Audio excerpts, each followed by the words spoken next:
I'm pondering exercises in futility, as is often something that I like to do to stay in shape. Consciousness arises as a reified thing, and it just occurred to me that consciousness could be sort of like hunger. Does hunger exist as a thing in itself?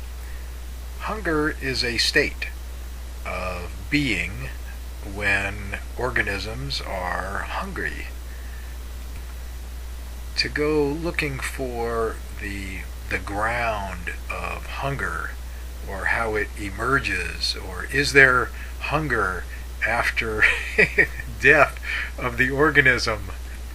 Well, there might be. After I shed my skin, I hope to be hungry, assuming my consciousness survives. I want to find answers to every question that I ever had at any time. There's a file in the Akashic record that I'm going to ask to be opened, and all the answers to all those questions are going to be in there. That would be very nice. I like to believe that.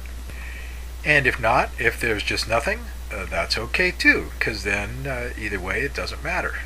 Although I say either way, but if in fact everything is being recorded, if there is this book of life, then everything that's ever said or done or perhaps even thought matters to some degree.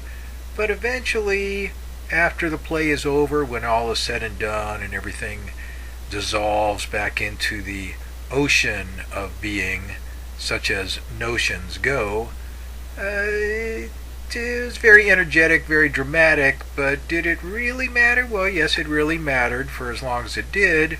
Very energetic, very equivalent, but in the end, when a person isn't hungry anymore, then where does hunger go? So the idea that it might be possible to model consciousness by a machine or a quantum state, or model life, model being by any way, shape, or form, a holographic model, an informational model, computational model. Models are fun. If the model is big enough, get inside and drive it, fly it, take it to the moon, in which case the model becomes real. So to think life is a model of something else, a school, a prison, a job, that's kind of a fun thought. Don't know why I think this way all the time, but I often do. Trying to figure everything out, as if it could be, as if there were some everything thing. So I've got my imaginary numbers, my imaginary friends, and I can imagine all kinds of things. Exercise can be a thing. And yet this puzzle emerges when I start thinking about physics, quantum physics, God, self with a capital S. Interesting puzzles. I was telling my dad the other day, he's 94, that I was glad that I was raised the way I was, very open-minded.